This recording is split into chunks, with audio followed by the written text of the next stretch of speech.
அனைவருக்கும் வணக்கம். நம் வகுப்பில் படிக்கும் மற்றும் நமக்கு மேப்பிங் செய்யப்பட்டுள்ள மாணவர்களுக்கு ஹெல்த் ஸ்கிரீனிங் டெஸ்டினை மேற்கொண்டு அதன் விவரங்களை டிஎன்எஸ்டி ஸ்கூல்ஸ் மொபைல் ஆப்பில் எவ்வாறு பதிவேற்றம் செய்வது குறித்து இந்த வீடியோவில் காணலாம். உங்க மொபைலில் இருக்க டிஎன்எஸ்டி ஸ்கூல்ஸ் ஆப்பை அப்டேட் பண்ண பின்னாடி ஓப்பன் பண்ணிக்கோங்க. யூசர் நேம்ல டீச்சர்ஸ் உங்களுடைய இண்டிவிஜுவல் எம்இஸ் ஐடியையும் அடுத்ததான் பாஸ்வேர்டையும் கொடுத்து லாகின் பண்ணுங்க. ஹோம் ஸ்கிரீன்ல இருக்க ஹெல்த் அண்ட் வெல்பீயிங் மாடியூல கிளிக் பண்ணுங்க. அடுத்ததா வர ஸ்கிரீன்ல ஹெல்த் ஸ்கிரீனிங் ஆப்ஷனை செலக்ட் பண்ணிக்கோங்க. உங்களுக்கு மேப் ஆயிருக்க மற்ற கிளாஸ் ஸ்டூடெண்ட்ஸ்க்கு ஸ்கிரீனிங் பண்றதுக்கு அதர் கிளாஸ் ஸ்கிரீனிங் ஆப்ஷனை செலக்ட் பண்ணிக்கோங்க. தென் அடுத்தடுத்து வர ஸ்கிரீன்ல உங்க கிளாஸ் அண்ட் செக்ஷனை கிளிக் பண்ணிக்கோங்க.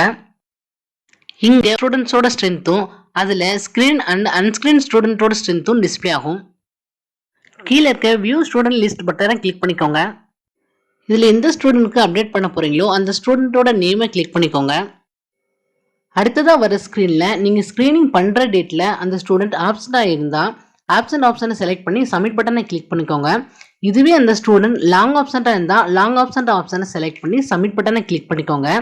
அதர்வைஸ் ஸ்க்ரீனிங் பண்ண போகிற ஸ்டூடெண்ட்க்கு ஸ்டார்ட் ஸ்க்ரீனிங் ஆப்ஷனை செலக்ட் பண்ணி நெக்ஸ்ட் பட்டனை கிளிக் பண்ணிக்கோங்க. அடுத்ததாக வர ஸ்க்ரீனில் கண் பரிசோதனை சம்பந்தமாக சில கொஸ்டின்ஸ் இருக்கும்.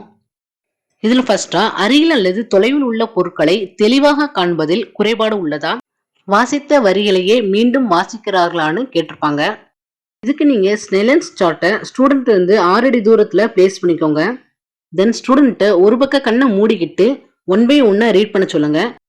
அந்த ரிசல்ட் படி குறைபாடு இருக்கிற ஸ்டூடெண்ட்க்கு ஆம் ஆப்ஷனையும் இல்லைன்னா இல்லை ஆப்ஷனையும் செலக்ட் பண்ணிக்கோங்க. இந்த மாதிரி மற்ற கொஸ்டின்ஸ்க்கும் அந்த ஸ்டூடெண்ட்க்கு குறைபாடு இருக்கிற பட்சத்தில் ஆம் ஆப்ஷனையும் இல்லைன்னா இல்லை ஆப்ஷனையும் செலக்ட் பண்ணிக்கோங்க. இதில் ஒரு சில கேள்விகளுக்கு மட்டும் ஆம் ஆப்ஷனை செலக்ட் பண்ணுறப்ப அதோட ஃபோட்டோவை அப்லோட் பண்ணணும். ஃபோட்டோவை நீங்கள் டைரெக்டாக இங்கே இருக்க கேமரா ஆப்ஷனை கிளிக் பண்ணியும் பண்ணலாம், இல்லைன்னா உங்கள் மொபைல்லேருந்தும் அப்லோட் பண்ணிக்கலாம். இந்த பேஜை அப்டேட் பண்ண பின்னாடி கீழே இருக்க நெக்ஸ்ட் பட்டனை கிளிக் பண்ணிக்கோங்க. அடுத்ததாக அளவீடுகள் சம்பந்தமான கொஸ்டின்ஸ் இருக்கும்.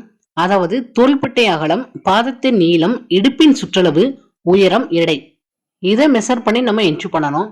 இது ஒவ்வொன்றுக்குமே ஒவ்வொரு ரேஞ்ச் கொடுத்துருப்பாங்க. அதை விட குறைவாவோ அதிகமாகவோ நம்ம டைப் பண்றப்ப எரர் மெசேஜ் வரும். பிஎம்ஐ ஆட்டோமேட்டிக்காக கால்குலேட் ஆயிரும். என்ட்ரி பண்ணி முடிச்ச பின்னாடி கீழே இருக்க நெக்ஸ்ட் பட்டனை கிளிக் பண்ணிக்கோங்க.